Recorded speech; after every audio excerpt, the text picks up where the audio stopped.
തസ്ബീഹ് മാല കയ്യിൽ പിടിച്ചുകൊണ്ട് ദിക്ർ ചൊല്ലലും തസ്ബീഹ് ചൊല്ലലും മഹത്വമുള്ളതാണോ? നാം തസ്ബീഹ് ചൊല്ലുമ്പോൾ അല്ലെങ്കിൽ ദിക്ർ ചൊല്ലുമ്പോൾ എണ്ണം പിടിക്കാൻ കൈവിരലുകളാണോ നല്ലത്, അല്ല തസ്ബീഹ് മാലയാണോ നല്ലത്? തസ്ബീഹ് മാല ഉപയോഗിച്ചുകൊണ്ട് ദിക്റുകൾ ചൊല്ലുമ്പോൾ നമ്മുടെ മനസ്സിൽ കിബ്റ് തോന്നുകയാണ് എന്ന ചിന്തകൾ മനസ്സിൽ കടന്നു വരുന്നുവെങ്കിൽ തസ്ബീഹ് മാല വർജിക്കലാണ് നല്ലത്.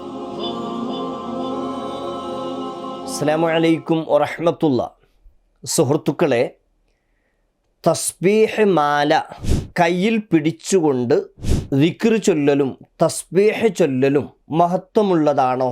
അതിന് പിൻബലമുണ്ടോ? നബി സല്ലല്ലാഹു അലൈഹി വസല്ലമ തങ്ങൾ ഉപയോഗിച്ചതും സ്വഹാബികളും ഉപയോഗിച്ചതും കിതാബുകളിൽ ഉണ്ടോ എന്ന് നമുക്ക് പരിശോധിക്കാം. എൻ്റെ പേര് സയ്യിദ് ഉമർ സഖാഫി എന്നാണ്. തസ്ബീഹ് മാല ഉപയോഗിച്ച് ദിക്റുകളും തസ്ബീഹുകളും ചൊല്ലുന്നതിൻ്റെ മഹത്വം നമുക്ക് ഓരോന്നായി നോക്കാം. ഒന്ന്, നബി സല്ലല്ലാഹു അലൈഹി വസല്ലമ തങ്ങൾ കല്ലുകളെ കൊണ്ട് ദിക്ർ ചൊല്ലുമ്പോൾ തസ്ബീഹ് ചൊല്ലുമ്പോൾ എണ്ണം പിടിക്കാറുണ്ടായിരുന്നു എന്ന് ഹദീസിൽ നമുക്ക് കാണാൻ കഴിയുന്നു. രണ്ട്, മഹദിയായ ഫാത്തിമ റളിയല്ലാഹു അൻഹാക്ക് കല്ലുകളെ കൊണ്ട് കോർക്കപ്പെട്ട തസ്ബീഹ് മാലയുണ്ടായിരുന്നു. മഹദി അവർകൾ ആ മാല ഉപയോഗിച്ചുകൊണ്ട് ധാരാളമായി തസ്ബീഹ് ചൊല്ലാറുണ്ടായിരുന്നു എന്നും നമുക്ക് കിതാബുകളിൽ കാണാം.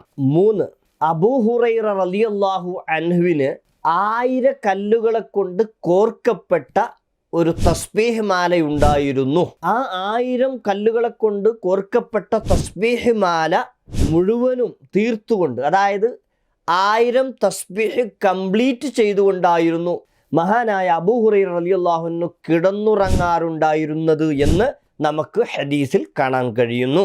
4, അബൂ ദർദ റളിയല്ലാഹു അൻഹു, അബൂ സഫിയ റളിയല്ലാഹു അൻഹു, അബൂ സഈദ് റളിയല്ലാഹു അൻഹു തുടങ്ങിയ സ്വഹാബികൾക്ക് തസ്ബീഹ് ചൊല്ലുമ്പോൾ എണ്ണം പിടിക്കാൻ തസ്ബീഹ് മാലകൾ ഉണ്ടായിരുന്നു എന്ന് നമുക്ക് നിവേദനങ്ങളിൽ കാണാൻ കഴിയുന്നു. ഇനി സുഹൃത്തുക്കളെ, നാം നോക്കുന്നത്, നാം തസ്ബീഹ് ചൊല്ലുമ്പോൾ അല്ലെങ്കിൽ ദിക്ർ ചൊല്ലുമ്പോൾ എണ്ണം പിടിക്കാൻ കൈവിരലുകളാണോ നല്ലത്, അല്ല തസ്ബീഹ് മാലയാണോ നല്ലത്? നോക്കാം നമുക്ക്. ഒന്ന്, വിരലുകളെ കൊണ്ട് എണ്ണം പിടിക്കലാണ് ഏറ്റവും നല്ലത്. കാരണം തസ്ബീഹ് മാല ഉപയോഗിച്ചുകൊണ്ട് എണ്ണം പിടിച്ച് ദിക്റുകൾ ചൊല്ലിയ ആളുകൾ അത് ചൊല്ലുമ്പോൾ തന്നെ കൈവിരലുകൾ മടക്കാറുണ്ടായിരുന്നു എന്ന് റിപ്പോർട്ടുകളിൽ കാണാൻ കഴിയുന്നു. കാരണം നബി സല്ലല്ലാഹു അലൈഹി വസല്ലമ തങ്ങൾ തൻ്റെ വലതു കൈ കൊണ്ട് തസ്ബീഹ് ചൊല്ലുമ്പോൾ ദിക്ർ ചൊല്ലുമ്പോൾ എണ്ണം പിടിക്കാറുണ്ടായിരുന്നു എന്ന് ഹദീസിൽ കാണാൻ കഴിയുന്നു. അതുകൊണ്ടാണ് മഹത്തുക്കൾ തസ്ബീഹ് മാല ഉപയോഗിച്ചിരുന്നെങ്കിലും നബി സല്ലല്ലാഹു അലൈഹി വസല്ലമ തങ്ങളോട് പിൻപറ്റുക എന്നത് വരാൻ വേണ്ടി കൈവിരലുകളും മടക്കാറുണ്ടായിരുന്നു എന്ന് റിപ്പോർട്ടുകളിൽ കാണുന്നത്. 2, ഇമാം ഇബ്നു ഹജർ റളിയല്ലാഹു അൻഹു പറയുന്നു, വലത് കൈ കൊണ്ടാണ് എണ്ണം പിടിക്കൽ ഏറ്റവും ഉത്തമം.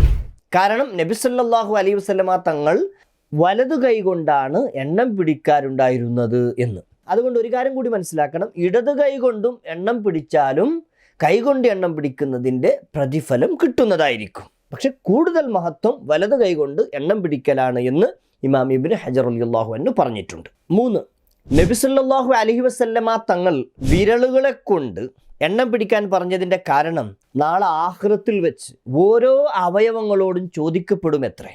ഓരോ അവയവങ്ങൾ അള്ളാഹുവിന് വേണ്ടി എന്ത് ചെയ്തു എന്ന് ചോദിക്കുമ്പോൾ അത്തരം ചോദ്യം വിരലുകളോടും വരുമ്പോൾ വിരലുകൾ പറയുമത്രേ, എന്നെ ഉപയോഗിച്ചുകൊണ്ടാണ് ഇദ്ദേഹം തസ്ബീഹ് ചൊല്ലാറുണ്ടായിരുന്നത്, ദിക്ർ ചൊല്ലാറുണ്ടായിരുന്നത്, എന്നെ മടക്കിക്കൊണ്ടാണ് എന്ന് പറയുമത്രേ. അതിനു വേണ്ടിയാണ് നബി സല്ലല്ലാഹു അലൈഹി വസല്ലമ തങ്ങൾ കൈവിരലുകളെ കൊണ്ട് എണ്ണം പിടിക്കാറുണ്ടായിരുന്നത് എന്ന് മഹത്തുക്കളായ ഇമാമുകൾ പറയുന്നതായി നമുക്ക് കാണാൻ കഴിയുന്നു. മറ്റൊരു കാര്യം ഇവിടെ ശ്രദ്ധിക്കേണ്ടത്, തസ്ബീഹ് മാല ഉപയോഗിച്ചുകൊണ്ട് നാം തസ്ബീഹ് ചൊല്ലുമ്പോൾ അല്ലെങ്കിൽ ദിക്റുകൾ ചൊല്ലുമ്പോൾ നമ്മുടെ മനസ്സിൽ കിബ്റ് തോന്നുകയാണ്, അല്ലെങ്കിൽ ഒരു കളിയാക്കൽ തോന്നുകയാണ്.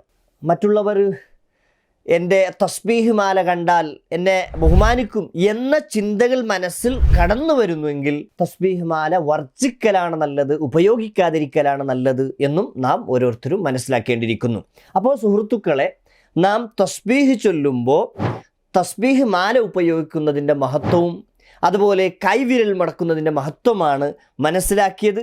അതുകൊണ്ട് നാം തസ്ബീഹ് ചൊല്ലുമ്പോൾ ഈ വഴികൾ സ്വീകരിച്ചാൽ നമുക്ക് തസ്ബീഹിനിക്ക് മഹത്വം കൂടും എന്ന് ഓരോരുത്തരും മനസ്സിലാക്കേണ്ടിയിരിക്കുന്നു. സയ്യിദ് ഉമർ സഖാഫി എന്ന് പറയുന്ന എൻ്റെ യൂട്യൂബ് ചാനൽ സബ്സ്ക്രൈബ് ചെയ്യുക. തൊട്ടടുത്തുള്ള ബെല്ലൈക്കനും കൂടി എനേബിൾ ചെയ്താൽ ഇതുപോലത്തെ വീഡിയോകൾ പോസ്റ്റ് ചെയ്യുമ്പോൾ അതിൻ്റെ നോട്ടിഫിക്കേഷൻ നിങ്ങൾക്ക് കിട്ടുന്നതായിരിക്കും. അടുത്ത വീഡിയോയിൽ വീണ്ടും കാണാം. അസ്സലാമു അലൈക്കും വറഹ്മത്തുള്ളാഹി.